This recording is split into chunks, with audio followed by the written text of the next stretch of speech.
city. It is this sprawling, massive place, miles and miles across. Been here as long as anyone can remember. Nobles play their power games, guilds maneuver for money and influence. Dark things emerge from the shadows to hunt, and the lamplighters take everything in while keeping the darkness at bay. The thing I always wonder is why? Why do these lamplighters keep the darkness back? What investment do they have in Avalon?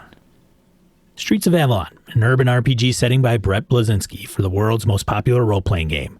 Ask for it at your friendly local game store or head over to gamingnbs.com/streets. Gaming NBS, episode 353, being recorded Monday, August 2021.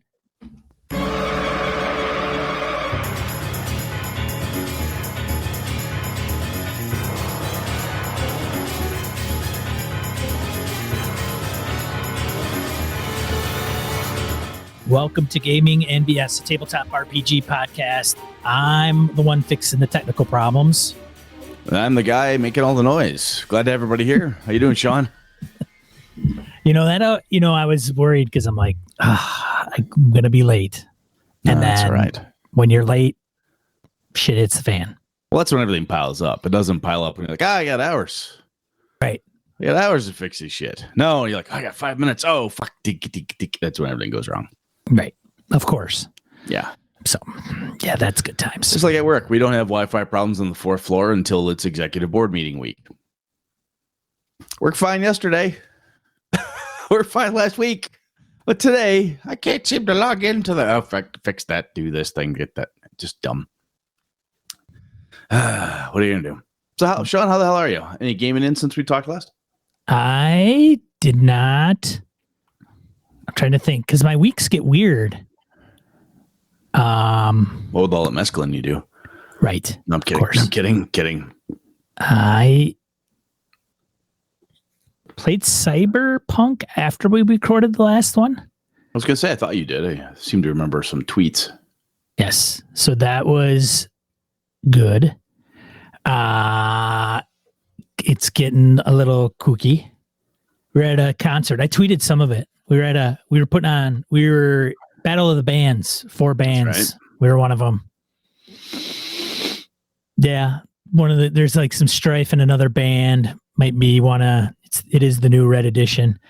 It's, something going on. Like one of the guys in the other band thinks like their agent's out to sabotage them or their talent agent. It's okay. I don't know. It's getting nuts, man. Are you having fun though? Yeah, it's fun. Awesome. It's good times. That's all that matters. That's all that matters. Because it's getting nuts. Like you having fun? No, like I don't know what the fuck is going on, kind of thing. There's difference. Let's see. I had ran my Forgotten Realms first edition for my kids. That was a lot of fun. They figured out they found a treant in the desert. Had been planted ages ago and figured out some riddles. Killed a couple mummies. So they're doing really well. Playing very, very smart. Having a really good time with it. And then I ran my first edition Greyhawk game on Tuesday and Saturday. So I ran Tuesday, the guys did a lot of deep diving into the great city of Gorna in the Grand Duchy of Jeff because it's about to be under siege by giants. Then they figured out, oh my gosh, it's the Valley of the Mage. Someone from the Valley of the Mage is doing this. Oh, it's the Grand Duke's new wife. Oh my God, it's the Grand Duke. He's possessed. Oh, he's possessed. Yeah, so what we have to do. So at some point, they actually decided they're going to get a pig. This is a real plan, people. They get a piglet, a small pig. Like, here's what we're going to do. Alpha's druid, who's old, they call him Geezer. So Geezer is going to get this little pig. He befriends the pig, brings it over. So they take this ring that they think that focuses where the evil spirit possesses, and they try to like put it on the pig's tail. Well, the pig ends up eating it. So like, oh, well, that'll work. Fine. We got the pig. It's great.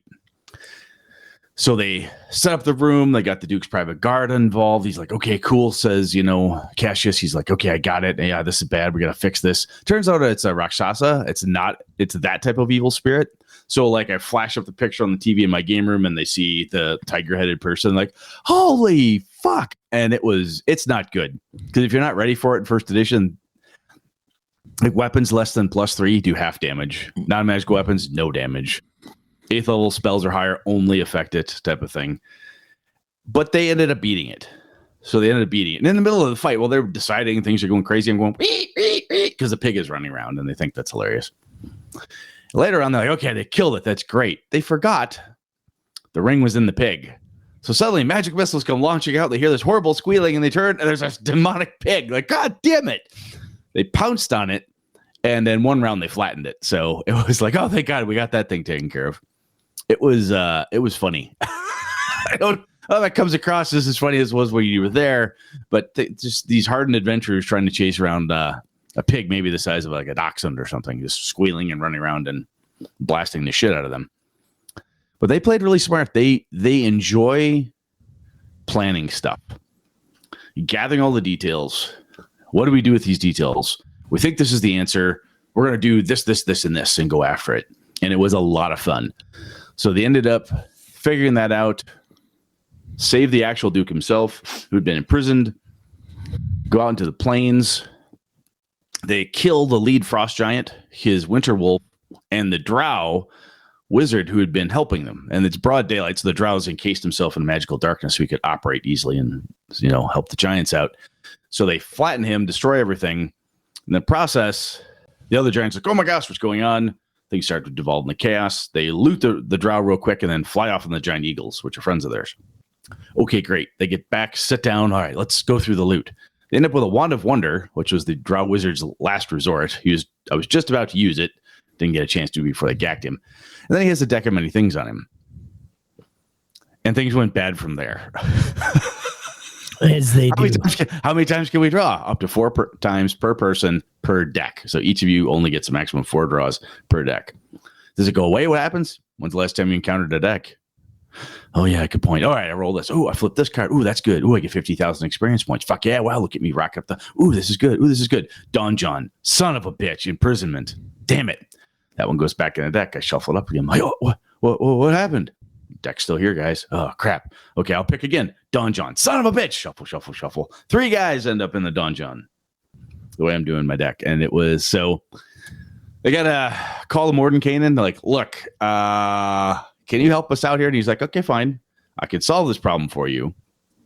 But 2 things. 1, you owe me like a quest. I got a job, a very serious job I need you to do over in the Duchy of Ernst. So you're going, in the middle of the continent. You're taking you out of here. And 2, you keep fucking with that deck. I'm not helping you anymore. All right, fine. So they get back. What do you want to do? We draw again.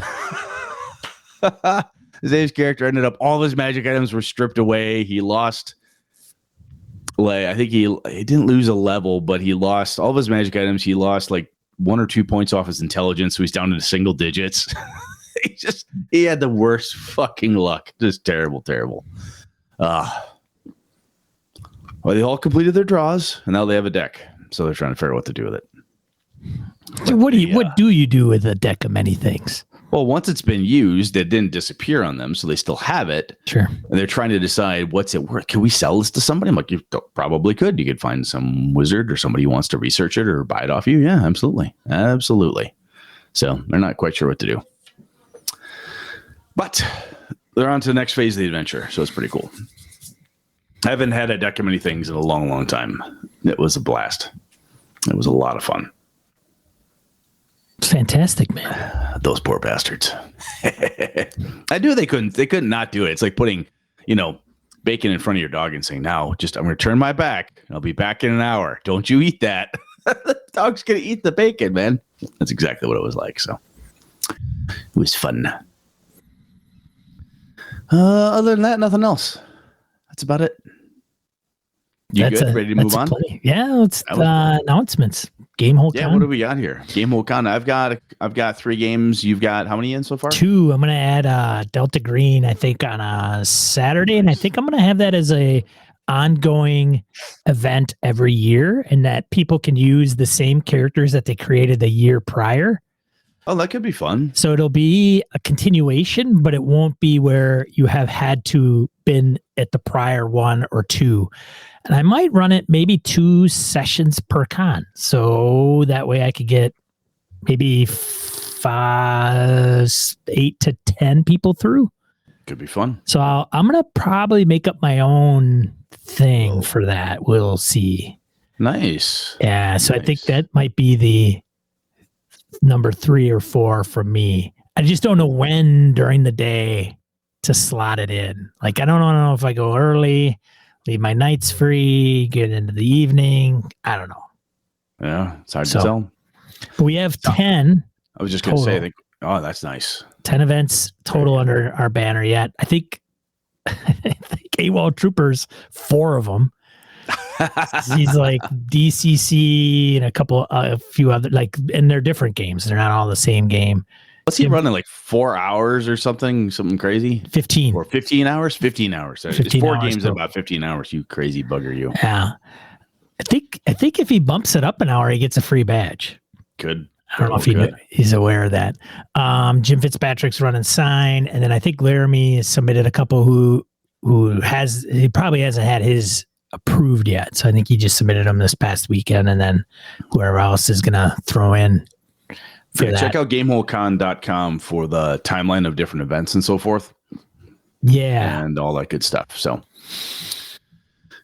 Sean and I are also keeping our eyes on the news, because the news could change things, right? If suddenly there's like, oh my God, the Delta variant or the Uber Ninja Delta variant of COVID-19, everybody has to wear masks, or I don't know what will happen. I know large events like this are, watching the same news everybody else is and trying to figure out what's going to happen and so forth. But at this point, everything's still on, still rocking and rolling. So I'm looking forward to it. It'll be a good time. Yeah. It'll be a damn good time. Yeah. Anything else on announcements, Ben? No, that's all I think I had. Let's go on to Random Encounter. Random Encounter. Segment in the show where we field voicemails, emails, comments from social media. I'll let you start. I talked about it before. Already. Thanks, Brett. That is not me. Why am I not there? There, that's me. Isaiah comments on player feedback on our forums. Says the social contract stuff Sean mentioned in the episode covers our social behavior toward each other as well. What kind of jokes are okay? How to handle in real life arguments? What is acceptable or not regarding substances? What topics are not okay in real life politics and religion or others? I don't tend to have these conversations with people at my table, but it may be worth the effort when doing a campaign to keep things constructive and fun. With the analysis paralysis, because somebody mentioned that there's the staller or somebody that takes too long. Yep. I think Edwin mentions this a little bit. With the analysis paralysis, I have a very long post. Please be patient. One is just to set a timer, and if the decision is not reached in time, either nothing changes, the spotlight moves to another player, or in the case of a party-wide paralysis, the GM gets the initiative with a random encounter, hazard, or some other nastiness. A flip side to that could be offering a benefit to making fast decisions, whether they work perfectly or not, getting a few XP for being decisive, or finding some loose gold because you decided to open the trap door without debating every possible outcome could be a way to encourage the opposite of analysis paralysis.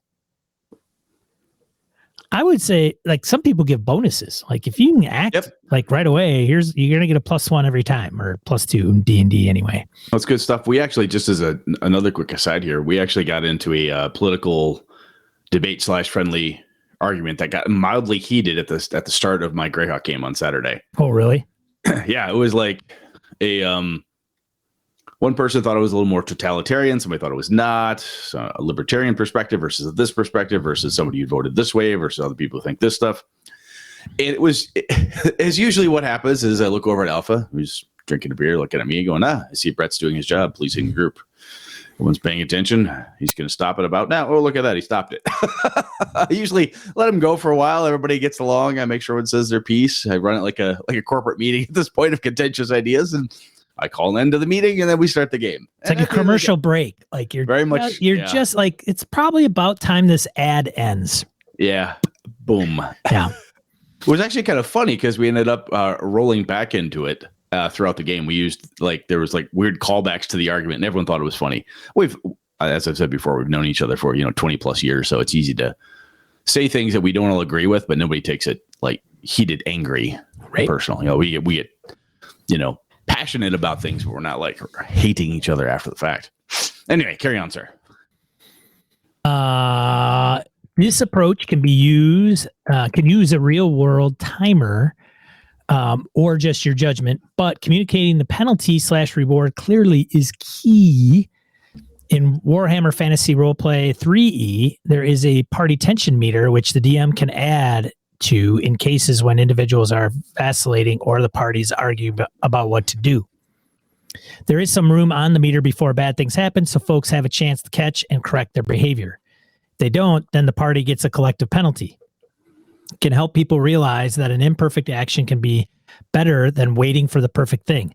I think you could do something similar with a Blades in the Dark clock, or just adding some counters to a pile, and when you have 6 counters, then something hits the PCs in a resource or their adversaries get a boost. And the flip side could be rewarding the fast actions. Quote, you guys blew through those rooms so fast, these orcs are still putting on their armor. And now they have an advantage, even if they got hit by that glyph of warding because they were being so decisive. Hope that is helpful. I like that idea, the last piece especially. I do like, I should say, the Blades in the Dark clock call out, because as I was reading this the first time through, I'm like, oh, this is like clocks. Oh, there he said it. And I have to bring it up. The other piece that you went through, you bam, bam, bam, crushed through the rooms. My buddy Lenny did this when he ran Return to the Temple of Elemental Evil for us. We were being so efficient blasting through certain rooms, some of the bad guys just fled. Instead of making it kind of a room by room slog, because we found a spot, we were blasting through these barracks rooms like wham, wham, wham, wham, wham. He's like, look, they flee. It's like, they're not in the room. They heard you blow up the last 3 rooms. They're not fucking sticking around for this, man. That's cool. I like that. Good stuff, man. Who's up next? Edwin. He defends the staller. I love getting caught up in what my fellow players are up to and think that the energy that comes from the players being in the moment may be worth the pause while I step out of the movie and figure out what my character needs to do. I envy the skill good improv artists have that allows them to do both at the same time. Cheers, Edwin. P.S. One of my favorite secret doors I've written in a published adventure stems from a playtester's rolling well on a perception check while trapped in an unpleasant part of the dungeon. I frequently use checks to see if something exists rather than to see if the PCs find it, because a secret door that isn't found may as well not exist. So 2 things, Edwin. That last piece, that's a fucking gold, man. That's wonderful. And this goes to some of the feedback that the BSers have been sharing with me and other folks in the forums around the retcon episode. There's been some really good, like, hey, I think you're being too broad, Brett. I think it should look like this, maybe a little more narrow. And it's good discussion. So I'm reading it going, I think you guys, I think you folks have convinced me. I think was using too broad a brush with that term. This makes more sense. I love that about our community. Good people, smart folks, right? And here, at least they try to keep you wrangled in. Yeah, well, you've tried for 6 years. You're just looking. This is basically just Sean's cry for help. I've been talking to this asshole for 10 years. You know what we're going to do? We're start a podcast. Hopefully a group of people will stop him from going off the rails. That's the motivation for fostering a community. Look, I'm going to need a hand with this guy. I need help. I think the other thing that's interesting is the defending of the staller. I actually, when my guys were planning this last session, I absolutely see where Edwin's coming from. I loved walking over to the fridge, getting a beer, sitting down and listening to them plan. They were effective. A couple of them like, yeah, but what about, and oh, geez, oh, golly, there was some stalling going on, but watching that group interact and just how they did it, it was fun. It was fun to watch, listen to them, see what they're trying to do and think about, man, if they really do what they're saying, is that going to work or not? It gave me time to think through. Now, that's a little different sometimes than the person who can't make a decision, or that active turtling we've talked about, where people just refuse to do anything, But in the moment, when the players are basically enacting their character, discussing what to do next, that's kind of fun. It is for me. So I absolutely get where Edwin's coming from there. Good stuff, man. Yeah. Over to you, sir.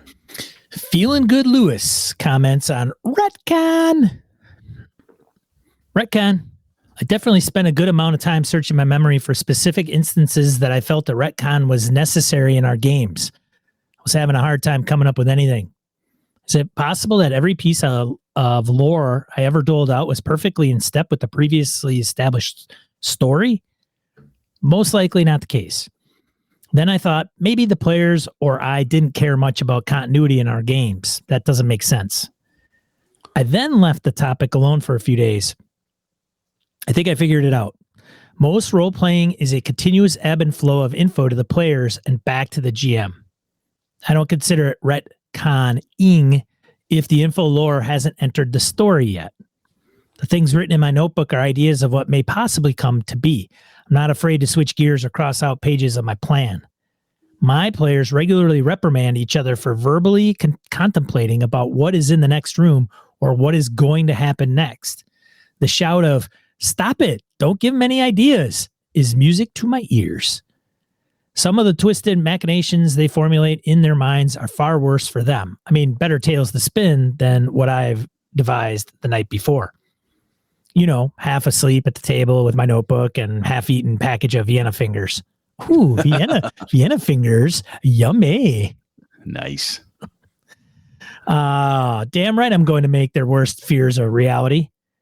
As for dealing with facts that may have changed in a story, most people don't walk around taking notes. They rely on their memory to recall facts.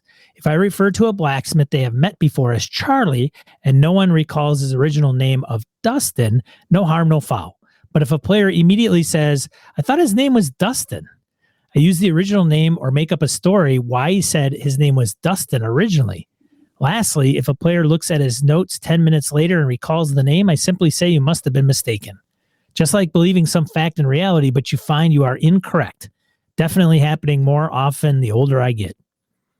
I personally don't take great notes while busy weaving the story.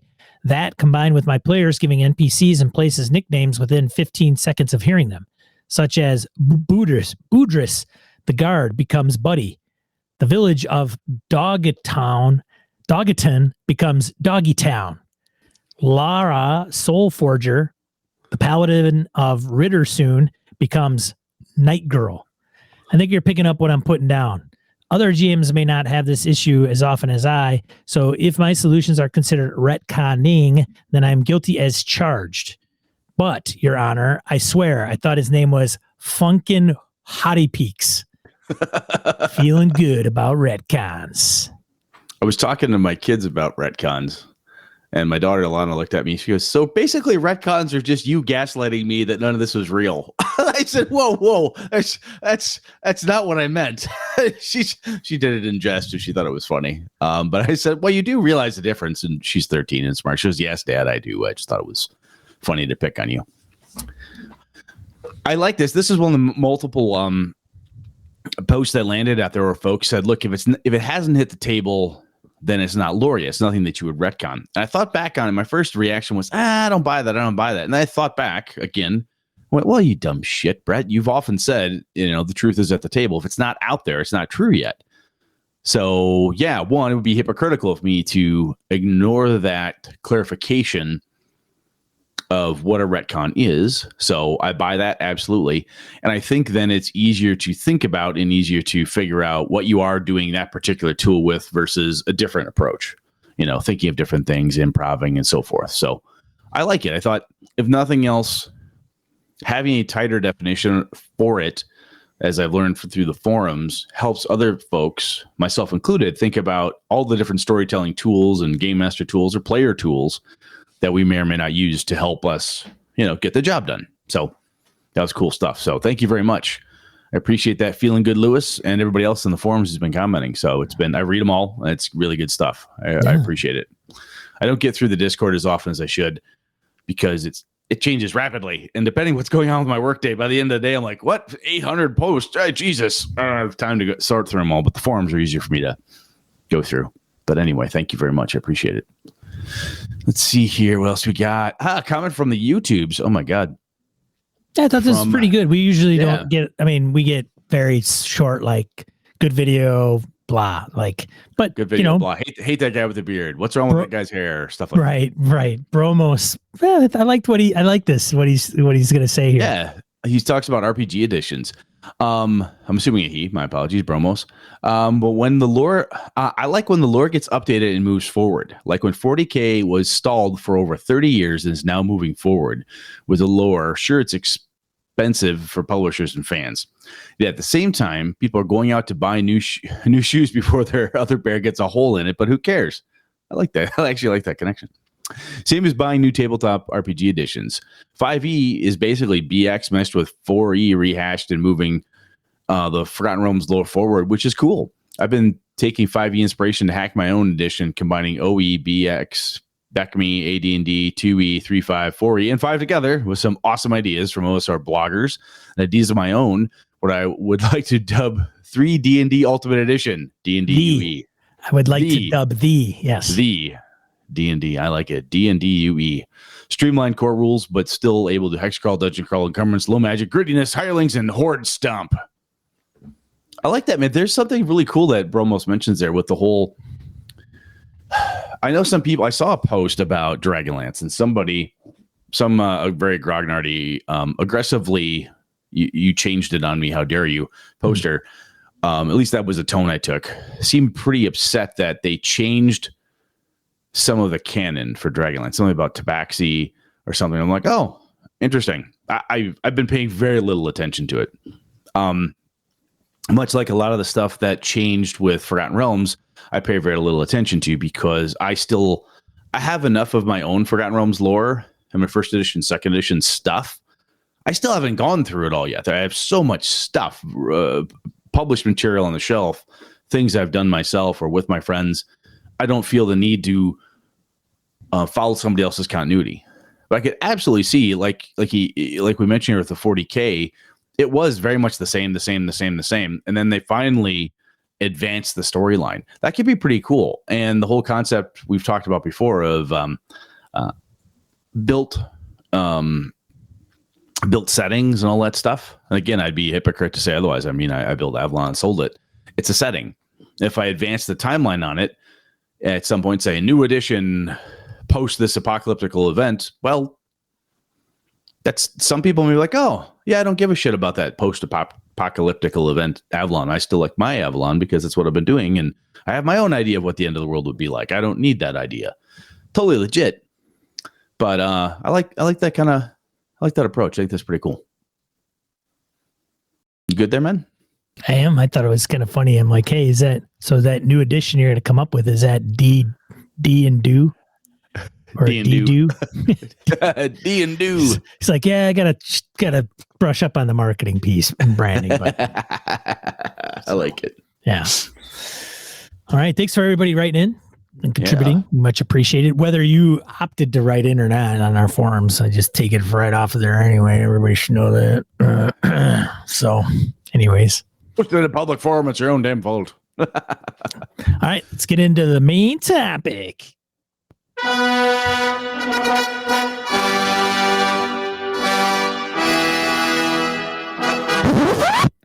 What are we talking about tonight, Brett? Well, this is something you and I have been talking about off the mics, or you've chatted on Saturdays about, and when you have the real show, because this is just your warm up for Saturdays. Whatever. I'm kidding. I'm totally kidding. There is a story, though, I got to share. Oh, there is. Oh, well, you have to tell me. Yeah. But anyway, Sean and I have often said, well, the problems he's had with gamers or game groups that I've had with certain gamers or game groups is that you and I take this hobby pretty seriously. And quite frankly, potentially, depending how we define ourselves, what we think is serious, more serious than some other folks do, right? And I'm not just talking about like, hey, I buy a lot of stuff, right? Because some people go, holy fuck, you're really serious about collecting X because you have all of it. You're really serious about this thing because that's all you do. But there's a level of dedication that you and I put in to an event, whether it's a home game we're running for friends or for a convention game. And I think sometimes there's a certain amount of slack that we need to give people, both up and down the seriousness ladder here, because it doesn't. No, we don't. So Sean, no, screw those other people. What? They're weak and not even worth gaming. Take slack. their best away. We might want to talk about giving some slack. We'll see what happens here. So So, Sean, I think when I say I'm a serious gamer, again, I don't want to say it's just that I have a lot of shit. Like, oh, I have 1 billion PDFs and 600 books. Oh my, oh my. I know Alex Cameron's actually had this. Well, yeah, you have a big collection, but do you actually even play D&D? He's had that question asked of him. I'm like, the guy plays every week. That's forever. I mean, for God's sakes. But when you hear from somebody that they're a serious gamer, they're very dedicated, what does that ring in your head? Does it give you not the look and feel of the person, but what does it mean to you to be dedicated or serious about it? The look of the person. Yeah, somebody who's in high school has a fuck ton of free time and doesn't have a day job, right? I have a video of myself and an old friend of mine going to Gen Con, and he's like, it was like, I don't know, the first Gen Con we went to, the first one that was in Indianapolis, but I was videotaping. Yeah. When they had videotape, not like actual tape, not digital. Yes. And he was saying something about the average gamer, like what he was describe the average gamer. I go ahead, Randy. And he's like, he describes him. He's like, yeah, see, just like that guy. Anyways, nice flashback. The question. So someone says I tell you, hey, I'm a pretty dedicated gamer, or I take it pretty serious. What do you think about that? Well, then seriousness always brings a mind to not.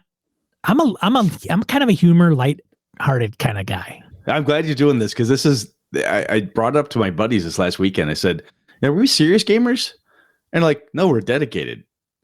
I'm like, what's the difference? And they said, well, I mean, we have fun. We joke periodically. We've got like the dark humor thing going, and yes, Brett, it's up to dead babies. I mean, the fact that I saddled them with an infant that they had to save 2 sessions ago, they were like, we have to keep the baby alive. Don't we usually have to kill the baby? What's going on, Brett? You're ruining us for us. That was dark humor, brutal humor, but it was still funny, right? You were allowed to step out of character and say, oh my God, that reminds me of this movie type of thing. But they describe themselves as dedicated as opposed to serious. Oh, that's interesting. Cause I think I think that alleviates the potential uptightness that comes along with the moniker serious. Yes. Right. Hey, I'm serious. It's almost like meeting an intellectual that has no humor. Like, I'm serious about being smart. Yeah, it's kind of when someone looks at, look, I'm being serious here. Right. You need to fix this thing or blah, blah, blah. Yeah. Not to be mistaken for Yahoo Serious or Serious Sam. Yes, 2 different things. Completely different things. Totally. Yeah. One's from Australia. And one is based on a video game out of Croatia. Oh, that's right. Yeah. So there you go. Anyway, I think dedicated is a good one because when I think about when I talk about serious or dedicated gamer is a regular gaming group that you make time for, right? This comes down to your life schedule, what you're willing to make time for, the fact that you show up ready to play, you've done the different shit that we've talked about, right? You're there to play the game, you show up ready to play, you got your dice, your paper, your books, whatever it is you got to have, you show up ready to roll. I think that's different than what you and I often dub, or other people have dubbed, like the casual gamer, the beer and pretzels person. And they show up and they're like, can I borrow a pencil? I didn't bring my dice, my notebook. Sometimes that's just forgetfulness or whatever. But there are other folks that we've talked to. They're like, they have like a yearly D&D game. I'm not shitting you. I've met people who do this. Yeah, we play D&D once a year. Really? Yeah. It's like the person I met happened to be a guy, and he said it's a guys' weekend thing where they get together with a bunch of high school people that are still buddies. They get together and they play D&D and board games 1 weekend a year. That's like their cut loose time. They have a lot of fun doing it. Like, oh, cool. High school friends, like old high school friends. Yeah. Old high school friends. I mean, it sounds like they get together with high school kids. No. These old high school friends. Yes. Good correction.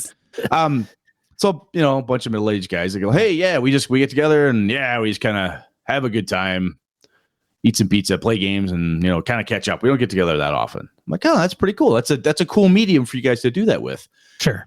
And when I heard that story, I'm like, that would drive me fucking bananas because want more gaming. I want more scheduled events. I want campaigns. I want stories that last more than one evening, and so forth. But I didn't tell that person that is lesser or weak ass gaming, right? Did you tell him like, oh, so you're not as serious of a gamer? Oh, I see your dedication scores are way low. Yeah. You're lucky I'm even talking to you at this point. Yes. Enough with that. You have just wasted 5 minutes of my time. That I could have been thinking about actual gaming versus wasting it with you. Right. You fucking dick. Yeah. Wow. Yeah. That would be. You just like now, somebody just tuning into us would be like, wow, these guys are two Class A assholes. Exactly. Right? And we probably are. But so, Sean, we were chatting about it because sometimes I found myself one time in a mix of folks I was gaming with, I used to work with. And I had a couple friends of mine when I first came down here to college. Down here, Christ, I'm back home now. I'm back in Wausau. But when I first moved down to Madison for college, no one cares about how I moved or where I moved. Go to school. I hook up with these folks. We start gaming. Like, oh, I got a friend who likes to game. Oh, I got some other people who like to game. And it became really clear that we're three of us who were organizing all the events, always showed up. The characters were interesting. They're biting into what Brett was running. They were really dedicated, really cared about it. Other guys like, I can't make the game. Yeah, well, I gotta leave early. Oh, sorry, I can't. Last minute, couldn't make it. Not call you at all. I forgot my character sheet. They weren't into it as much. They like hanging out, having a good time, and kicking back with our friends. But it really wasn't a big deal for them. That was one of my first real experiences with what I consider a casual gamer. And at first it annoyed the piss out of me. I was really kind of fucking mad at him because like, you guys are wrecking this for everybody else. Oh my gosh, you're wrecking this. My buddy Jay at the time, and I don't know if I know Jay listens to us periodically, and I don't know if he'll catch this one, but I remember Jay and I having this conversation one time. He's like, well, you're running the game, Brett. Just make the game about the characters of the people who are always here. I'm like, well, yeah, duh. Because the other guys just don't give a shit anyway. They're basically, NPCs that people show up and randomly play anyhow. Fucking yeah, that's a cool idea. Yeah, let's do that. So for whatever reason, bing, first time that hit me. And when I did that, I changed my thought, and I gave I'll just call the more dedicated group a little bit more to chew on, and let the casual folks just be casual. They'd show up and go, wow, I missed the last 5 sessions. So what happened? Oh, wow, holy fuck. Dragon, huh? Man, I wish I'd have made that one. What's going on now? Yeah, and then just fill them in and move on. Just treat them like extras in a film type of thing. When was your first time that you encountered the casual gamer, Sean? Was that in high school for you, or yesterday, or? Yeah, right. Yeah. Trying to think. Because I think most of the people that I've played with over the years are dedicated. Mm-hmm.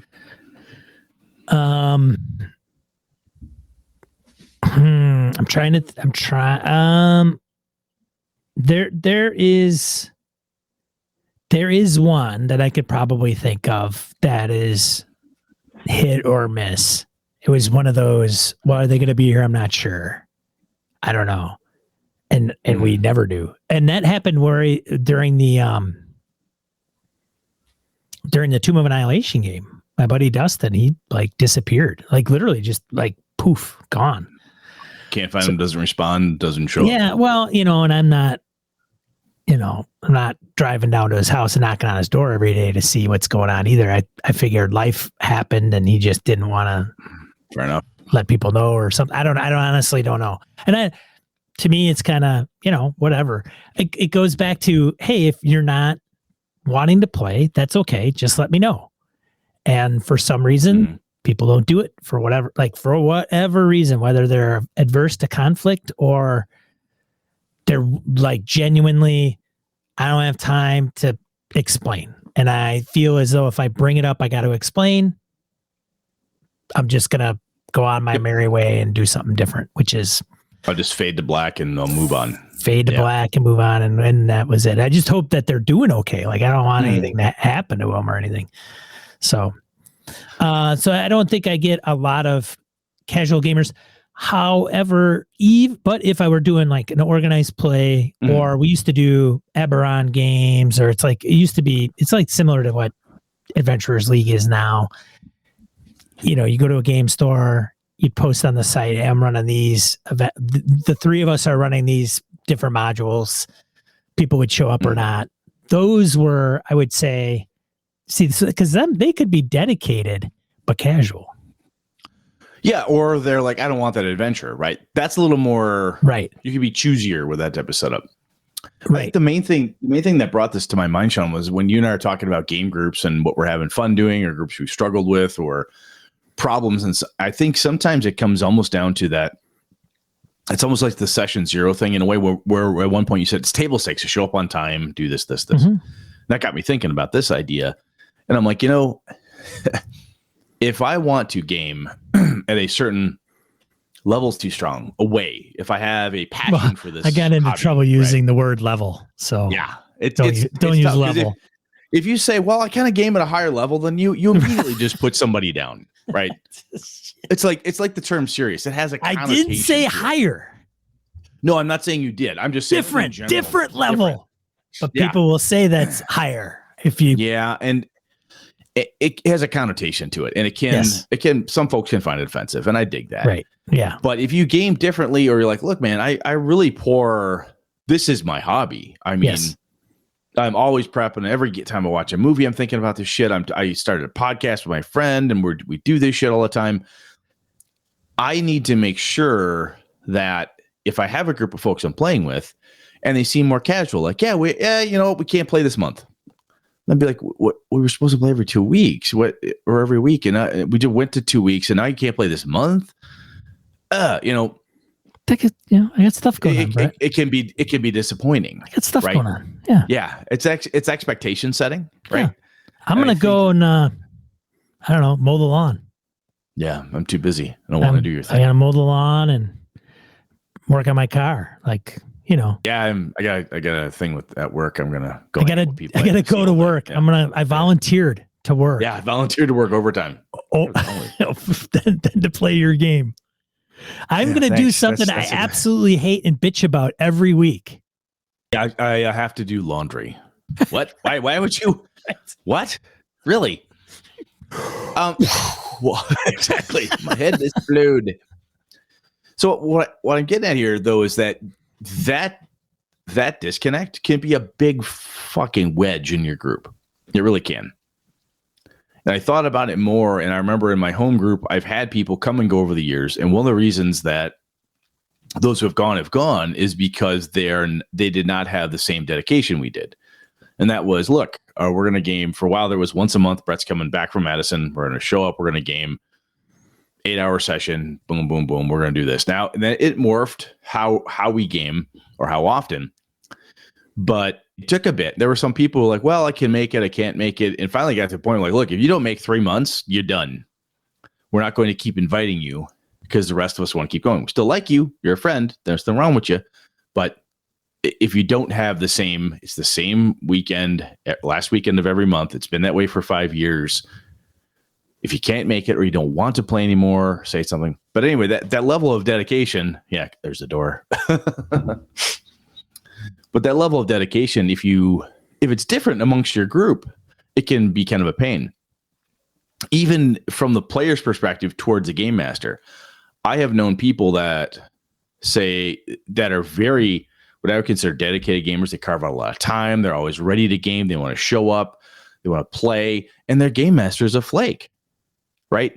Where that person who's running the game or supposed to be there can't show up, is always too busy, forgets the schedule, doesn't know how to, they're like, hey, I'll help you schedule stuff. We can do this, we can do that. And that person is just, and depending on the game you're running, that's the one person you got to have sometimes, right? That was one time. At one time, I forgot we were gaming that day, and the guys were like texting me. Remember that? Yeah. I brought it up on the show. Like, yeah. Hey, man, where are you? I'm like, what do you mean, where am I? I'm at home. Where the hell are you? Like, dude, you're supposed to be here running the freaking Tomb of Annihilation. I'm like, what? That's not today, is it? Oh, shit. Oh, fuck. shit, hell, damn. Hang on, I'll be there in 10. So BC says, so Sean is the casual gamer. I'm like, Hashtag nailed it.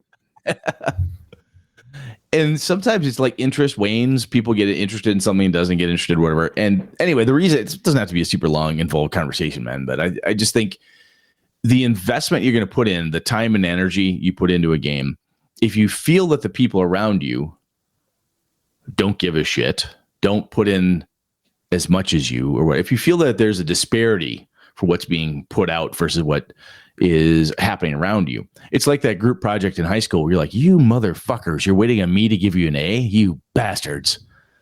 You know, it's like the old joke at my funeral. I want everyone who ever did a group project with to show up so they can all let me down one last time. Oh, snap. Yeah. But it's you can feel let down. You can feel like no one takes this serious. And on the other hand, if you're more casual about it, you're like, what the fuck? This is supposed to be fun. Right? And the fun is that weird piece. And when I say weird, I hope to God, if you're gaming, you're doing it because you're having a good time. It's fun for you. Because I have a blast doing this. This is the most fun I can have with my brain. I mean, I love this stuff. It's a lot of fun. And if you're not having fun, if it's this trial, if it's this tribulation, good grief. Hopefully you can figure out something to change it up. But some people's concept of fun is like, look, we play when we play. If we can't make it, we can't make it. And yeah, well, 3 of us got together. We figured, fuck it. We'll just advance our characters a little bit and then we'll catch you up later. You're like, yeah, but no one called me. Yeah, we forgot. Sorry, we're all over at Sean's and, a game broke out. What am I going to do, man? Well, you didn't call. Sorry. It's, or sometimes people are just, they're like, yeah, can't make it, whatever. They just don't, and they legitimately do not care or see it's a big deal because the gaming fun versus rock climbing fun versus going hunting fun versus this fun or that fun is just different. They're like, look, I had an opportunity to go wakeboarding and I love doing that, man. I'm sorry, but I'd rather do that than play D&D tonight. That's fine. But sometimes other hobbies do get in the way, right? They can shut you down. Usually like around, Brett, he's going to go hunting in November. I'm going to go, what the WTF, man? And he's going to go, I'm going hunting. I like hunting. I go bonkers if I don't go in the woods. And I go, what the fuck is wrong with you? Casual podcast RPG co-host. Yeah. Then we'll have the annual fight that we always have. Yes. Some couples fight about money or the kids. We fight about Brett's hobby of hunting. Yes. Right. His hunting lifestyle is cramping our podcast. I don't have a problem going to the store and buying a steak. Oh, God. I can go out in the woods right after this show.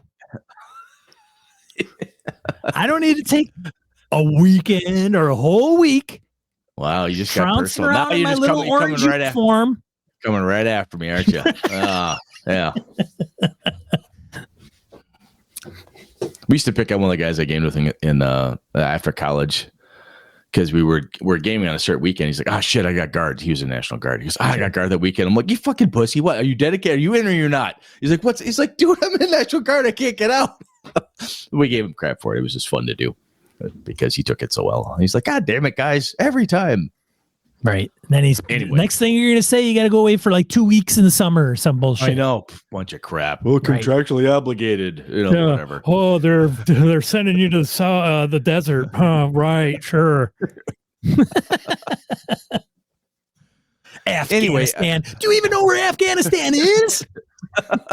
Yeah, that's how we treat our veteran gamers. That's just because we hate those people. Right. Oh my God, we're terrible. Because we're serious. We're serious, and you're obviously not. So I think sometimes the concept of being serious, and I honestly do, I think you let off with it, and there's a level of kind of hyperbole better than, or so that comes with it.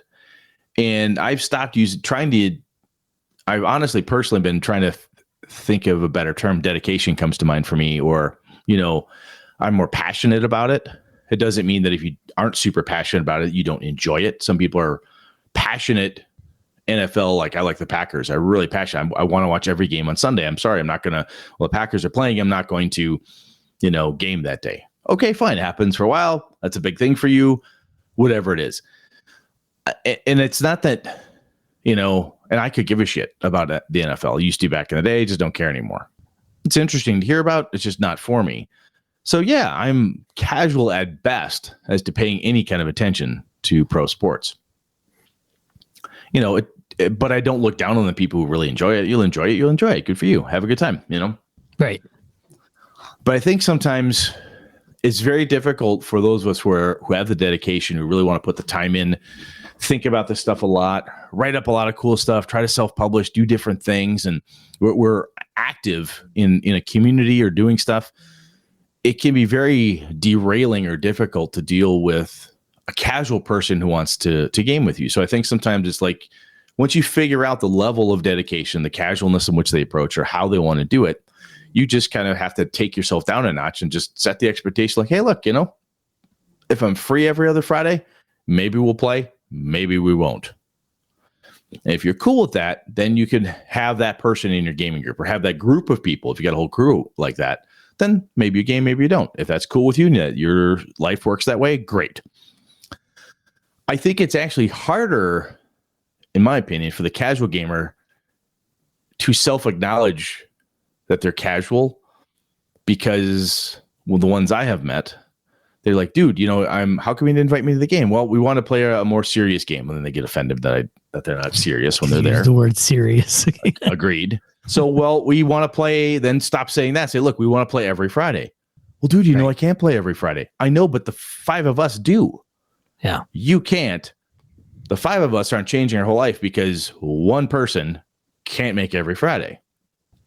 Show up when you can, but this is how this is going to work.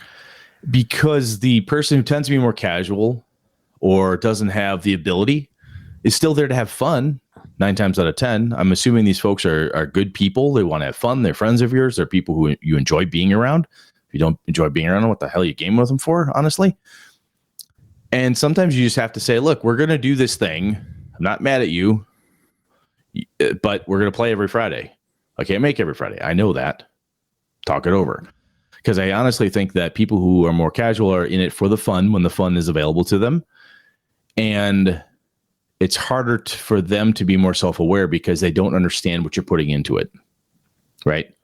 When people flake on the game master and the game master sits there and she says, I spent all this time coming up with this cool thing. We had a really good first session. We all organized, we all scheduled this thing up, and 3 of the 5 of you just flaked out on me. It's very depressing. The person put a lot of energy in to do this thing. And yes, I do believe game masters tend to put more energy, prep, and stuff into games than players do as a whole. I have some players, though, that show up and they have made artwork. Players have gone through and found pictures. They've said, oh, I found this really cool thing. I made custom character sheets for the group. I did this cool thing. Hey, I baked these cookies for the game. I've had players do all sorts of really cool things to help bolster basically the morale of the team, and have them show up or say, oh, sorry, last minute, 3 of the 5 of us canceled, so it's kind of pointless to have a game. Then that person's sitting on a stack of brownies. If you're me, you just eat all the goddamn brownies. So it's not healthy. But it can be, it's just kind of a letdown, right? And I think that's where someone who's more casual doesn't understand or appreciate what's being done. So I think that candid adult conversation of, hey man, we're putting all this in here. All these folks are doing it and they just don't understand it. Just discussing it with them and having them understand this is how this group plays. I've had other people say, hey, I'd like to play in your group. And I'm like, well, just so you know, this is the dedication level we expect. Oh, geez, really? I'm like, look, I'm not trying to be a jerk. I'm just telling you, I got six people that play, and we all play like this. This is how we play. And if you're not going to join us at this level of expectation, it's just going to be a nightmare for you. You're not going to have any fun. So, Sean, how do you deal with it when you run into a group or person or anything like that? That's kind of long Brett diatribe as usual of how I do it. But what do you do if you run into somebody who just doesn't? They're not as serious. They're not on your level, Sean. Oh shit. I post on an open forum. I post an open forum and tell people how fucking dumb they are. Apparently my dedication is at a different level. Shit. And then you get yelled at for a while. And then it comes back and bites me in the ass. It's a. I had stayed. So a lot of this is what occurred to me when I was in the Curse of Strahd in the Jeff group. There was a level of frustration that there's a few things, and one of them was this component, and that's okay if. And I even said this. It's okay if individuals don't have the same passion I do for the game or dedication or whatever. I'm going to show up on a Saturday whenever I can do it or whenever we've agreed upon, and then we're going to play and it's going to be fun.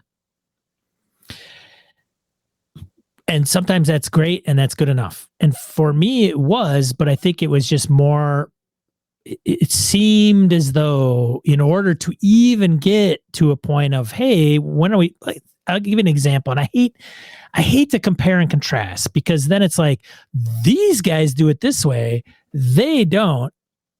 Neener, right? And that's not the point I'm trying to make. Absolutely not. I think this is about, we've had a number of these over the last year here, right? Just the self-revelatory, if you will, or the introspection of like, what is it that you're trying to get here? Right. Like, I like this. Right.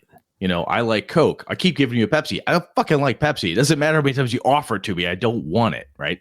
Right. And so with one group that I'm running right now, I mean, it's, hey, are we playing Tuesday? Are we playing Tuesday? Are we playing Thursday? What time are we starting? Hey, what are we going to do? I don't know. This is what I'm going to do. What are you going to do? I don't know. Joke this, joke that, jab at this guy, jab at that guy.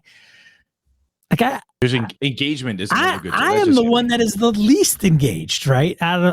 Probably out of the 4 others, 5 of us or whatever, where it was flipped the other way, where it was, hey, what, is everybody on board? Can we play? Did you fill out the doodle? Yes. Okay. Hey, I didn't see the forum post. I didn't know we were playing this weekend. Hey, I didn't see that there was a game. I already confirmed with Doodle, but what's this post confirming this date? I don't understand. I thought I already complied.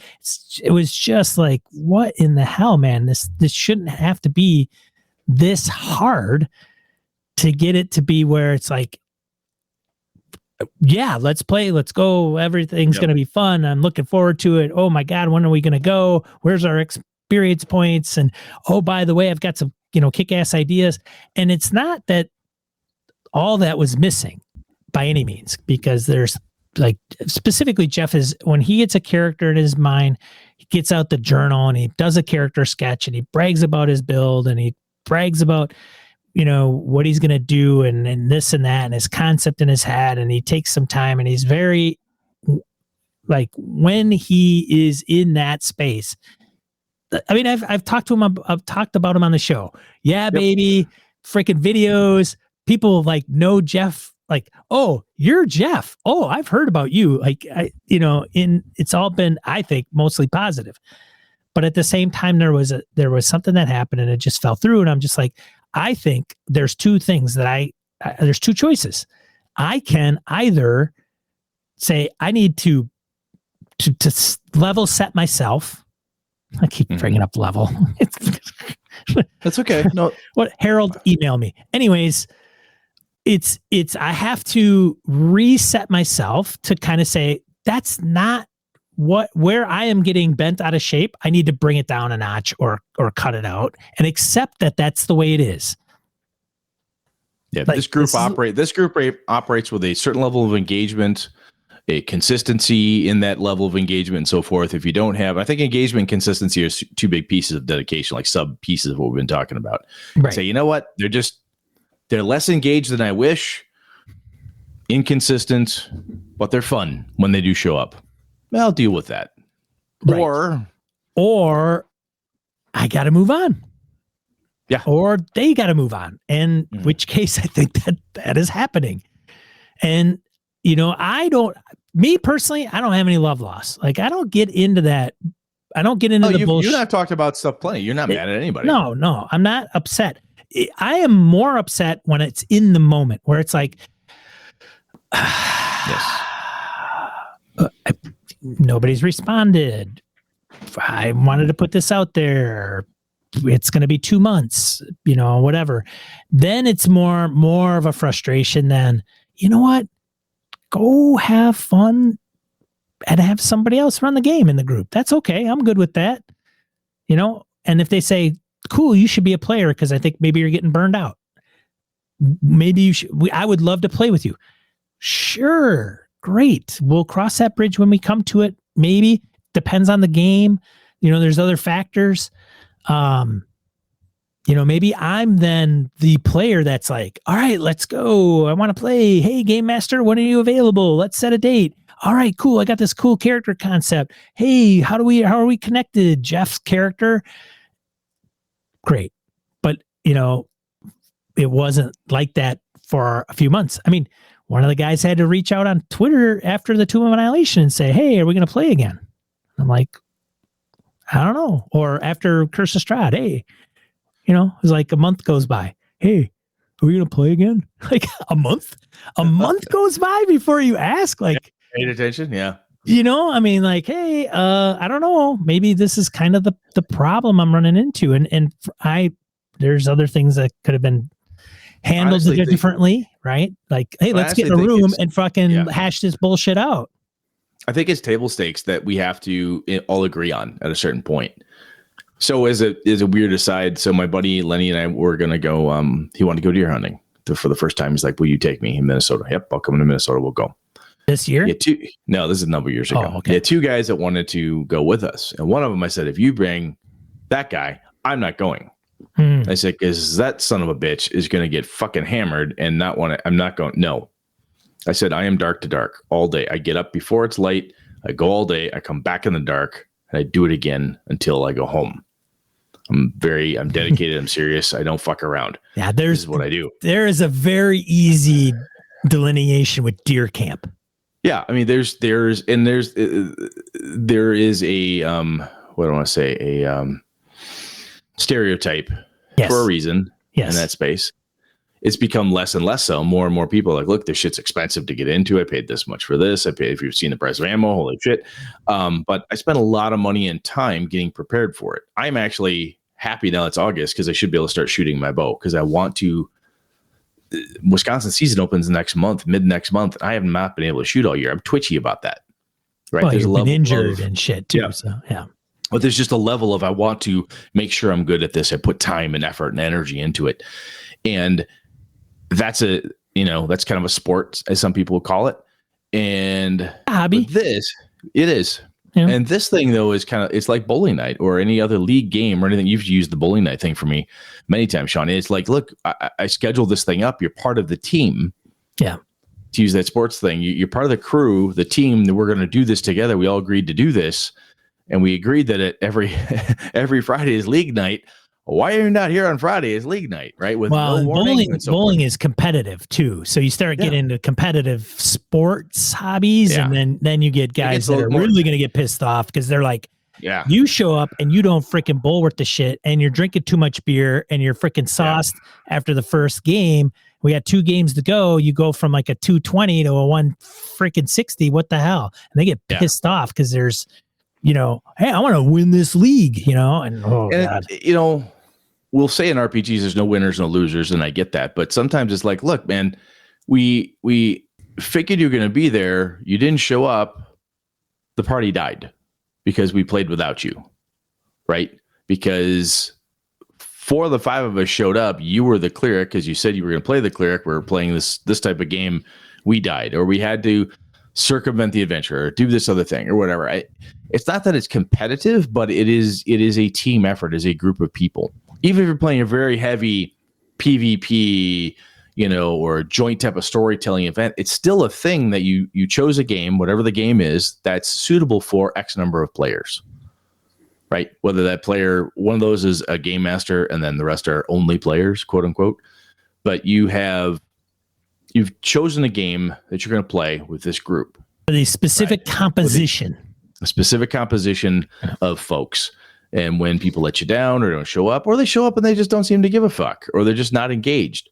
And so I think there's the dedication component. And as I said, while you were talking, I thought about the engagement and consistency of that engagement. And that's everyone has off days, nights, whatever it is. But there's those are pieces. And again, it doesn't mean you're lesser or greater if you're more or less in one direction or the other.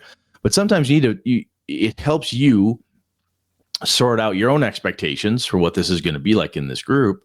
And is this the tribe for you or not? All of us in the RPG world, hopefully the decent folks, we're all one tribe of good, decent, solid gamer folks. Great. We're awesome. But within that tribe, there's subgroups, right? There's sub little sub tribes of us. So like, look, we want to play DCC twice a week. Somebody's probably doing that or more. I don't have the time for that because of my work schedule. They're pretty serious. They're very serious and very dedicated, incredibly consistent. And I would have to say, I can't be that for you. I still consider myself a dedicated, quote unquote, hardcore, serious, blah, blah, blah. But I can't. You're at a different level, Brett. I'm totally lesser level. I mean, there are literally people who are playing 3 and 4 times a week. Tim Jensen, man. I don't know if you're still listening to us, Tim. That guy. That bugger's like, when is he playing like right? 5 times a week, man. And it was like, God damn, he is devouring RPGs. And he had a campaign like you, Brett, like a huge 20-year freaking vampire game. Yeah. Yeah, he and I talked about that at one of the cons. Yeah. At Gamehole one year. Yeah, he was. But it's machine. It's all relative. You'll have folks who are like, so what do you do? Well, I'm a professional game master, and I what? Yeah, I run, X number of dozens of games a month. You're like, holy fuck. Yeah. You do what? Yeah, I play 3 to 4 times a week. I'd play more if I could. Is that person better than Sean or I? No, they're just different. They have a different desire and they have a different engagement model. And anyway, short version is the language around it is hard. Honestly, serious, dedicated, more engaged, less engaged. It's whatever you can do to try to suss out a way to say, look, this is my expectation. Once a week, always showing up, so on. It's kind of, we talk about session 0 a lot, but this is almost like the the form we fill out before we have the campaign session 0. This is just like, this is how we game, man. We get together once a month, last Saturday of every month, and we game for 8 hours. Well, I don't know if I can do that. Then don't join. Not mad at you. Love you. I'm just telling you, this is what we do. If you can't do it, just don't do it. It's fine. Don't be mad at that person. Make sure that person says, wow, I can't play DCC 3 times a week, but you guys sound like you're having a great campaign. We are, but we're not changing our campaign with these 6 people just for you, Brett. I totally dig that. Do not change your game for me. That's fucking dumb. Right. But anyway, hope this makes sense. We haven't even gotten into, hey, are you a serious designer? Are you a serious publisher? Are you right? No, I wasn't sure how far we'd get, but yeah, that's like a whole. Well, I had hinted at maybe us deviating at some point, but maybe not, because we're running a little long, and we could ramble for a bit. But one of the things that came up over the weekend, I was watching Mike Shea's stream on Sunday. If you're not familiar with Mike, Sly Flourish, that's Mike. And the beginning of the show, he mentioned how Chris Spivey, who did Harlem Unbound, put out a Twitter thread and said, hey, serious question, wondering how to make it in this industry. Like, what does it take? Because Harlem Unbound, any award-winning, great product. I don't personally own it. Why? Somebody might ask. The nature of the game is just, it's not in my wheelhouse. And so he had a serious question. He wasn't trolling, and he's like at the verge of quitting. He's like, I don't know, man. I might throw in the towel and quit. And he's got this kind of weird Western, dark Western RPG that's coming out. He's like at 700 pages worth of material. This thing is not some small project, but he's going to put it out there, and he's like, am I going to sell any copies? Or, it was Kickstarted. Yeah. But even then, you can have a multi-billion-dollar Kickstarter and make 0 money on it. Oh yeah. If you don't do it right, the Encoded crew and I think did okay. I made some cash on it. My Kickstarter on occasion, I'll get enough to buy a 6-pack type of thing, or hey, I saved up enough, I can buy a new bottle of scotch. That's great. So it's hey, this is for arrows, Like Brett, he may not be as serious. Yeah, it's a passion project for fun on the side. I'm serious about it. Well, I feel I'm serious while I'm writing it, or while I'm doing it, or I'm working with Chris, or I'm going to run for you and Craig Shipman and on Third Floor Wars and stuff. So that sounds like fun. It'll be a good time. I'm dedicated. I want to get in there and do it. I'm not quitting my day job. Right. And it's funny. Some people will. I remember first year I ran EverCon, I got Ken Hite to come up as a guest. I thought, hey, this is Ken Hite. This is great. He's going to be in Wausau, Wisconsin. This will be fun. Big draw. Big draw. Turns out about a dozen people knew who the fuck he was. Nobody knew who he was. It was weird. I'm like, really? I got gamers around here. I'm like, I've known these people. You really don't know who I had. People got interested when I said, oh, he's a special guest. They went to his talk and they listened to him. Like, wow, oh my God, he did. They started buying stuff. Like, wow, this is really cool. This is kind of neat. But it wasn't like it was Ken Hite at Gen Con or Ken Hite at Gamehole Con, where that group of gamers was more author savvy.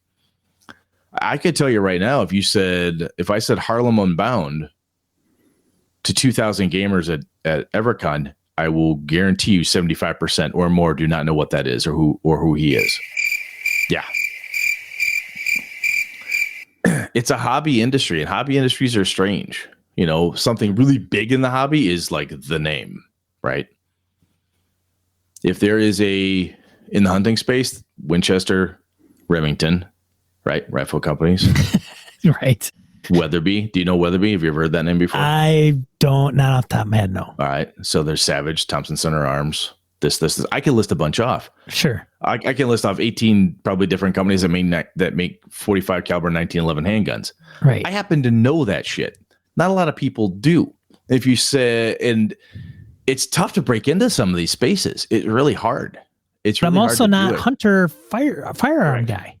Right. Yeah. I mean, and it's just interesting within the RPG hobby space that when you get into it, there are so many nooks and crannies and niches within niches. Like if you're like, hey, I like shooting. I'm going to start buying a handgun because I want to do this. You'll get inundated with handgun info pretty soon. Wow. You know a whole bunch of stuff. There's always some weird custom gun maker out there who's doing something crazy. But everything in the RPG space, unless it's Paizo, WotC, everybody else is a niche little group. There are people who don't know who Pelgrane is. People who don't know who Steve Jackson Games is. They know they just don't. There's Pat Flynn, Smart Passive Income, big podcaster, been around for years, very successful entrepreneur. Mm-hmm. His podcast is great. He's on YouTube now and making a go at YouTube. I literally just watched a video of him briefly going into how to do something I can't remember. And it had to do with a niche within a niche. And that the money is that's where the money is. Okay. So specifically what he was doing is he made a food cart website, how to do a food cart. And he's doesn't own one. He's never had one, nothing. Yeah. And he built a small website and a business around how to do a food cart. Okay. One of the things that he did for research was he'd go out to food cart people and say, hey, if there was one thing that you knew before starting your food cart business, what would you have wanted to know? And then he used that and just leveraged it for putting it out there for everybody that wanted to explore, getting a food cart and doing a food cart. So when he was keep going. So he was talking about that and he was like, and then it was like, hey, how about, then there was another idea that he said about entrepreneurs trying to be an entrepreneur with kids. Okay. Because entrepreneurs have this like, you're young, you're ambitious, you work 80 hours and you have no kids. The obligations in real life may be lesser than if you had kids. That is the kind of nomenclature. So then there's people that would be like, hey, I want to be an entrepreneur, but I have kids. How do I do it? I check out this blog, check out this course, blah, blah, blah, read these answers and questions. But the thing is with the RPG hobby, there's nobody with a formula. There's no people try to help. Well, here's the thing with the RPG hobby is that say Chris says, hey, I'm niching down, right? I'm niching down. I'm doing Harlem Unbound. It's a Lovecraftian background called Cthulhu in Harlem in the 1920s, right? And Chris, for those are in the know, he's African American, and so there's a bend within that space. Yep. Mm-hmm. Okay. By rights, he would be, hey, that's niche. People would flock to it, and he'd make a lot of good money. The problem is that he's got to produce the book, and he's got to put in art, and he's got to pay for art, and he's got to put in time to create it. Not that you wouldn't with a blog like my aforementioned examples, but there's the demand. And I think with the food cart, you're hitting the entire world. Well, it's a consumable thing too, where you Right. use it and it's done. I need more, right? So I go to you to buy food. I buy the food. I eat the food. I come back to you to buy more food. Right. I buy Harlem Unbound. I put it on my shelf. I own Harlem Unbound. Right. Does he follow a Critical Role path? I don't know. Is that a once and only thing to do? Other people try to do stuff. I don't know, man. It's a weird. So to say that Chris would not be serious is not right. To say he's not dedicated would probably be,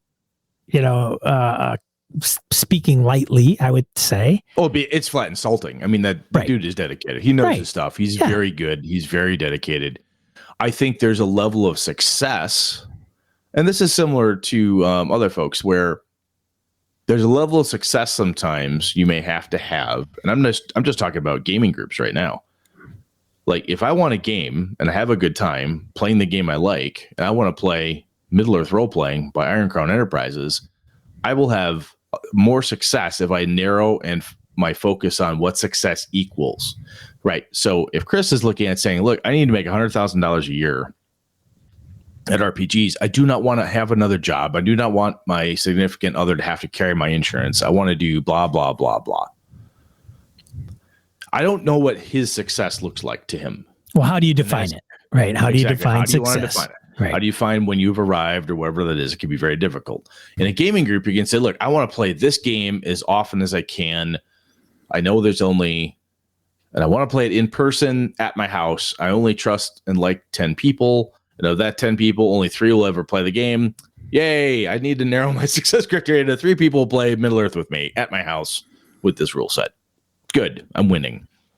If Chris wants to make a living at it, I don't know what he considers a living, so I'm not going to ask him either. That's crass. Right. Right. But I don't.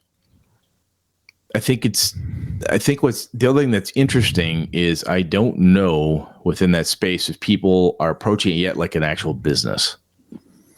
Is the real question, how do I become a freelance author? How do I author stuff that people will buy? How do I break into the top 10 book market? I don't know. I don't know that stuff.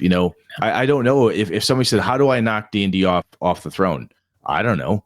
I don't know if anybody has cracked that. To build a better game. But people argue right now there are better games. Well, then what's the problem? I don't know. No one buys my stuff. Gamers are stupid. Gamers are stupid.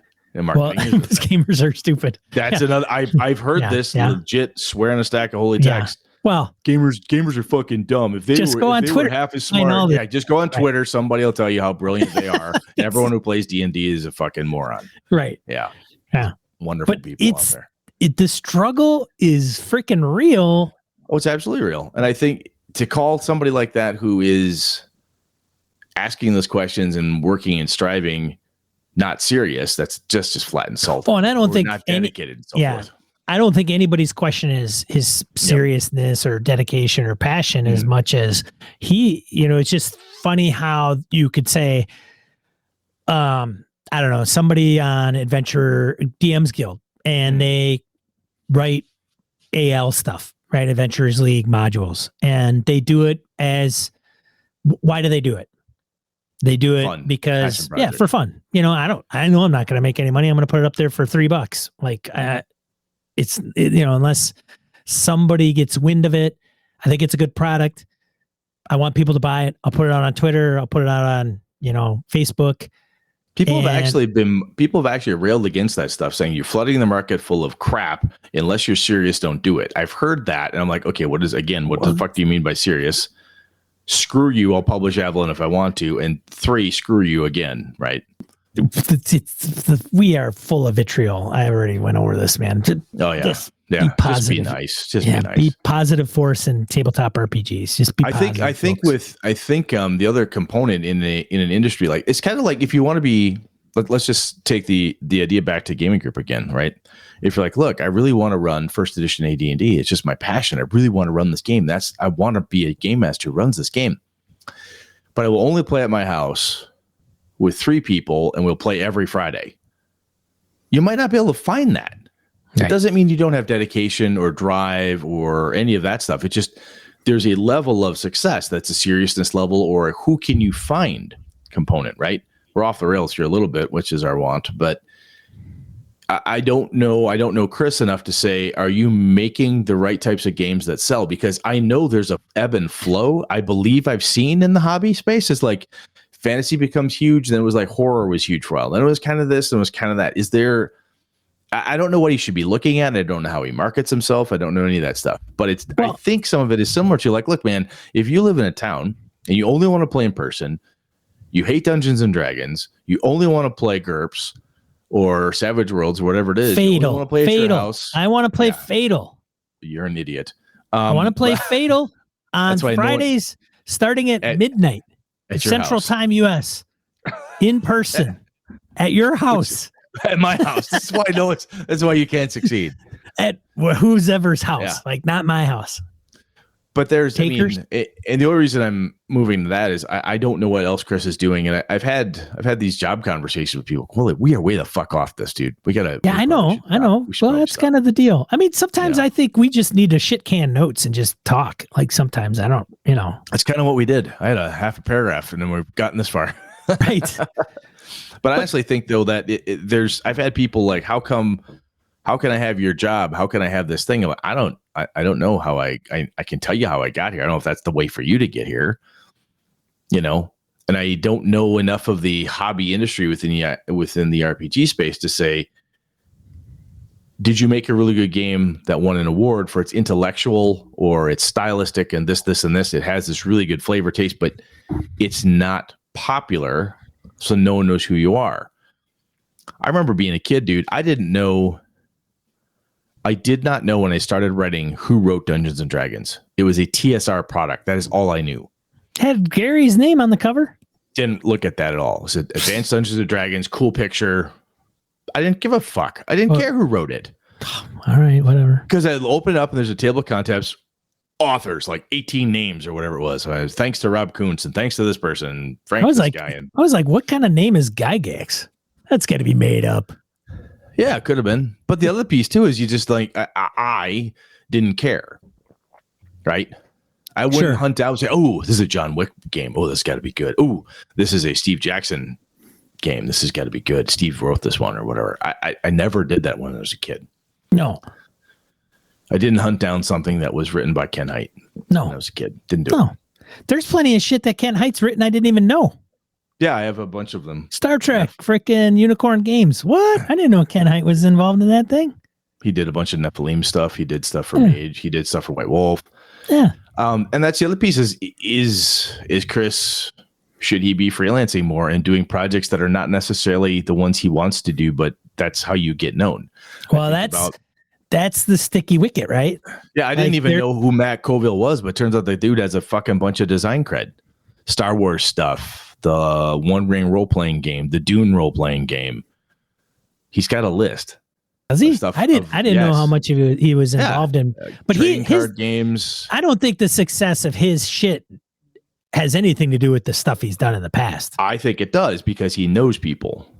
So you build a group of people around you. He knows Ken Hite. He knows John Wick. He knows this person, this person, this person, this person. So when he starts going out there and saying, "Hey," and he starts building a presence online, his YouTube thing takes off. He knows people. And because of those people, he knows Liam O'Brien. He knows a bunch of the guys from Critical Role. They send people to him to watch him. I think he's made it off of his YouTube channel. Yes. And the reason he was able to make the YouTube channel successful is because of people starting watching it. And some of the people who are watching it were people he knows who are influencers as well. Sure, maybe. But okay. So let's Encoded Design never promotes us. What happens? Are they promoting you? Are they promoting? Well, promoting us, Gaming and They BS, did. yes. They Yes, they promoted did, Gaming yes. and BS at the beginning, and that was a huge boost. It was a kick for sure, no question. I've always said that. Yeah, and I'm not at all downplaying it. What I'm saying is that when you have influencers, to use that catchy little phrase, kicking each other up or down or helping and stuff, that it draws attention. I mean, people talk about how you and I have until today, or occasionally in we have not had a Harlem Unbound episode because I don't own the game, neither do you. No, but I have plenty of other games that I don't know about. Correct. Yeah. But I'm just saying is, though, it's not you and I as people who tell other people about stuff we like or don't like. I don't know shit about that game. Well, right now we're talking about it, and people could go, "What the hell?" and they could look into it, and they could buy the damn thing just because we're sitting here talking about it. Absolutely, people should look into it. I've looked at it. I picked up a copy. And went, this looks really interesting. Man, do I need another horror role playing game? Oh no, not right now. That's why I put it down. Right. But man, I don't know what to tell. I don't know enough. Well, so I mean, one of the things he mentioned was like, I've been on podcasts. I've streamed actual plays. Like, I don't understand, I'm hoping to get back on podcasts again, but hey man, if he was on our show, maybe he sells like 2-3 copies. I don't know. Maybe he doesn't sell any. Maybe he sells 1,000. But the thing is that there is no, because you're on a podcast, you're going to get sales. Doesn't mean anything. No. And because you're an actual play, doesn't mean you're going to sell. And how many actual plays are you doing? I mean, Zweihander, I can't remember his name. God, it's like I see him on Twitter every day. I can't remember his name, but that guy in his channel is running Zweihander like 4 nights a week. Yep. I own Zweihander. I've never run it. Yep. The way it's going to get more people to play it is when I run it and I tell people to go and buy the shit. Like, hey, if I told my home group we're gonna play Zweihander, guess who's gonna go out and buy Zweihander? Yeah, 4 or 5 people. Yeah, right. I get it. Yeah, same here. They're gonna buy PDFs and they're gonna buy the hardback. Yeah, GMs run this freaking show. I don't give a shit what anybody else has to say out there. We're the ones driving the market. Oh, if I go out to my group and say I'm playing Simba Room, they're like, okay, they'll play it. Go, all right, fine. What book do I need? That's what they're gonna ask me. Yes. Because I need to know what book do I need to buy. Like, I got to get the player's book, or do I need to get the GMs? Do I need to get both? Yeah. Just buy this one. I can buy from you. Where can I get the PDF? How can I do this? Yeah. So I think Chris is in a pickle because I think he obviously has the passion, he has the dedication, but yes, there's a lot of unknowns in that little thread, right? And by all accounts, the dude has the passion, the everything, and the talent and the skill, right? By all accounts. I can't tell you my personal thoughts about the quality because I've never read it or played it. There's tons of people that are probably selling more of their own game, Rob Schwab. Yeah. That aren't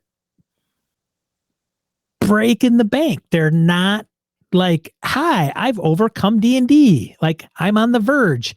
Like, they're still, somebody mentioned in the chat, it's like a starving artist. Like, it just, you go to art shows, you sell your shit at Gen Con, like an art show. You get some people, you get it into the hands of some people and they appreciate it and they get fanatics. Well, Larry Elmore, Brom, Eastley, these guys, they do art for other things besides TSR, right? From even after a certain point, they start breaking away. They're doing book covers for other things. They're doing. Elmore did, what's the freaking video game? EverQuest. No, that was Parkinson. No, I thought it was Parkinson did I think, could have been. Anyway, fantasy artists work in other genres. They do book covers. They do posters for movies. They do design art. Alan Lee and somebody else did design work for the Jackson Tolkien movies. So sure. I wonder if he needs to take his skills and I'm totally unsolicited, dumbass white guy of the Midwest advice here, but maybe he needs to take his skills and write for Chaosium. Maybe he needs to pitch an idea to do a 7th Sea game. Maybe he needs to write something that's completely out of his quote unquote comfort zone to prove that he's versatile. I don't know. Was Parkinson, God damn it. Yeah, it was right.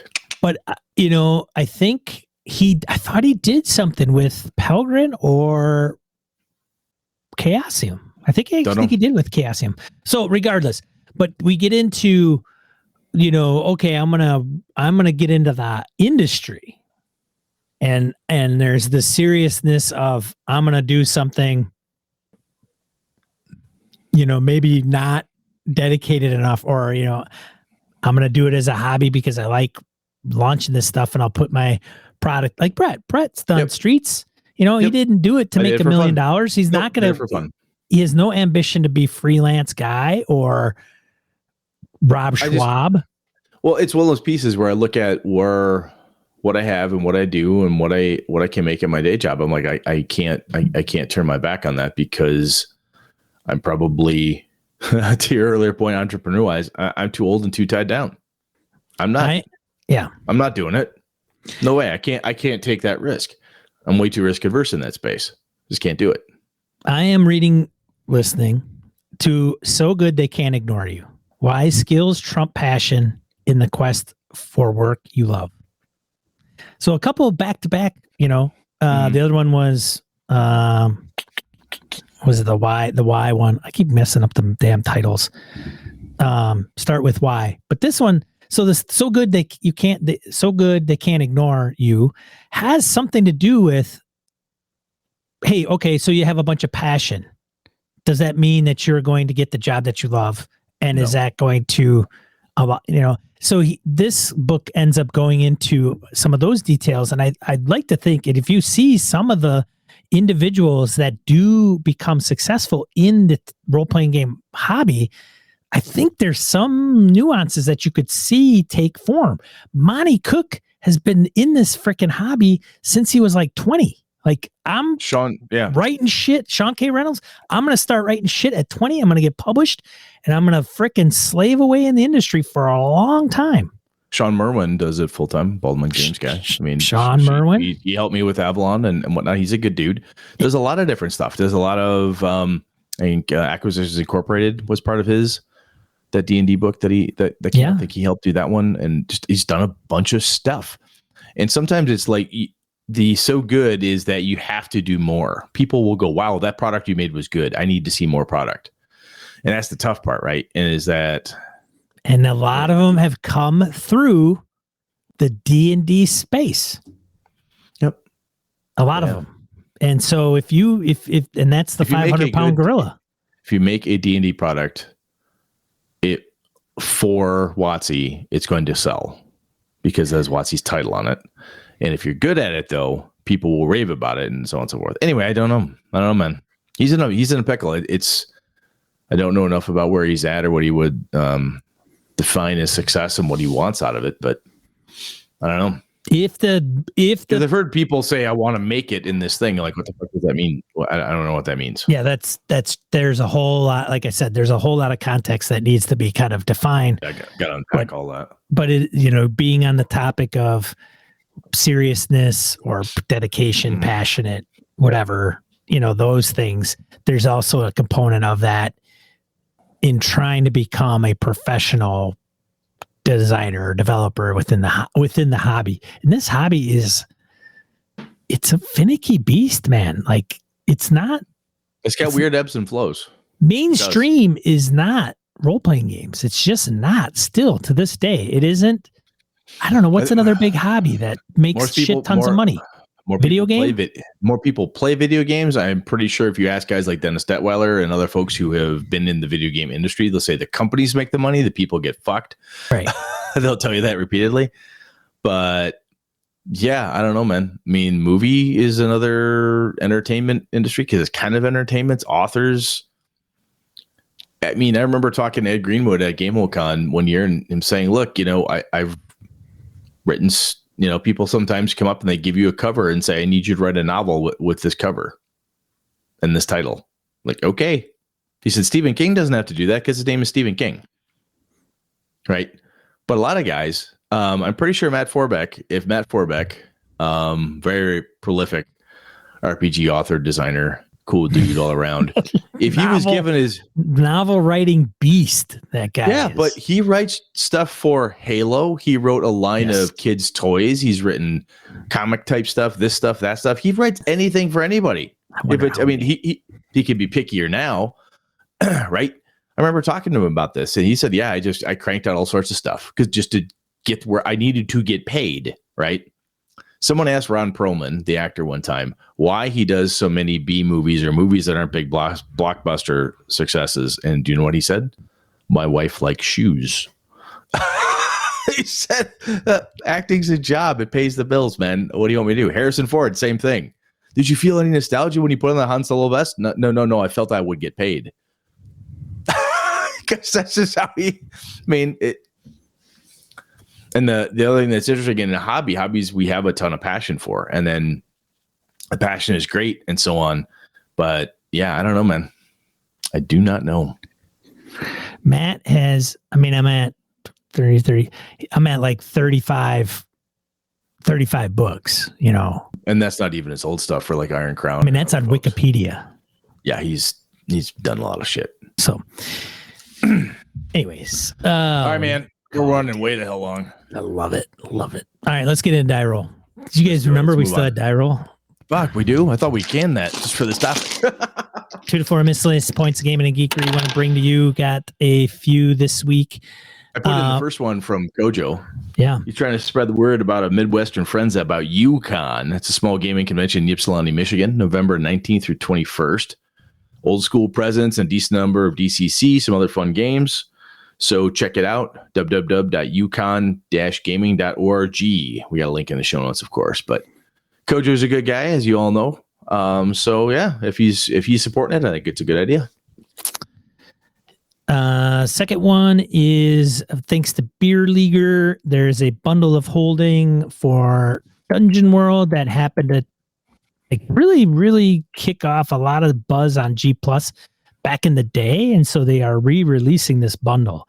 So if you remember it and didn't get in on it, well, now's your opportunity. So it's not Dungeon World specific. It has some derivatives of Dungeon World. So check it out if you like Dungeon World. The third one, European Folklore Bestiary Kickstarter, has 19 days to go. It is a supplement for chivalry and sorcery. So check that out. If you like chivalry and sorcery, chances are you probably are aware of this. Otherwise, check out chivalry and sorcery as well. Thanks, Gabe, for throwing that one at us too, man. Appreciate it. Thanks, Gabe. Next one, Forbidden Lands, Book of Beasts, and the Blood March Kickstarter. That's right, folks. Doubleheader coming from Free League. Yeah, Sean will be getting in on those because, Forbidden Lands. He can't control himself. So there. And then lastly, but not leastly, Complete Earth Dawn 4th edition RPG comes to Foundry. Very nice. Yeah, so Foundry getting more love with some official RPG content. If you're an Earth Dawn fan and you're like, I was wondering if there's a VTT that supports this, or I love Foundry and I love Earth Dawn. Hey, we could get these things together. Yeah, chocolate and peanut butter. It's crazy. Otherwise, I think that is it for this show, ladies and gentlemen. Brett, what are we talking about next week? Do we have any idea yet?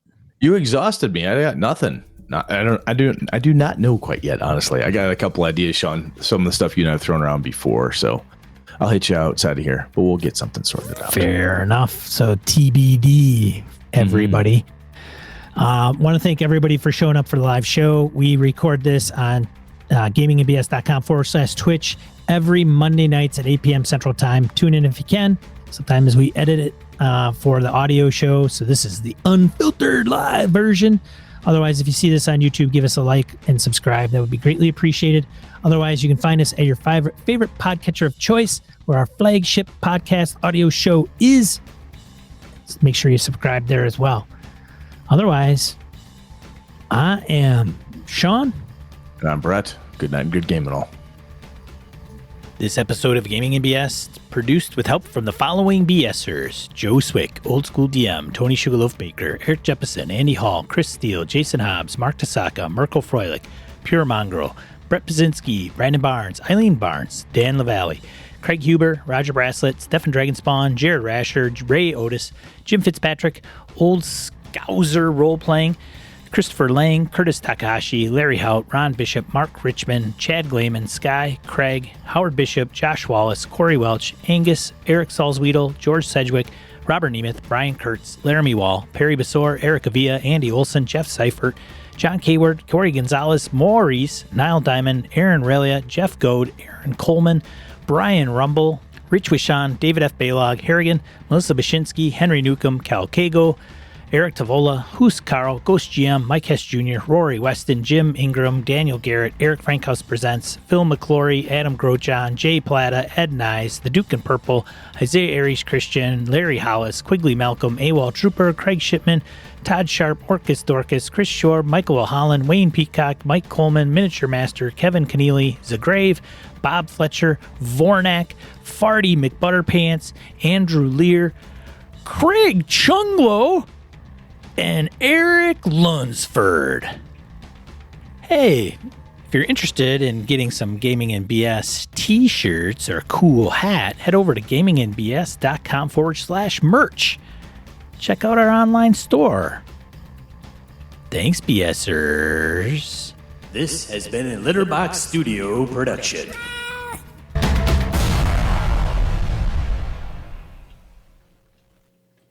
And remember, be a positive force in the tabletop RPG hobby.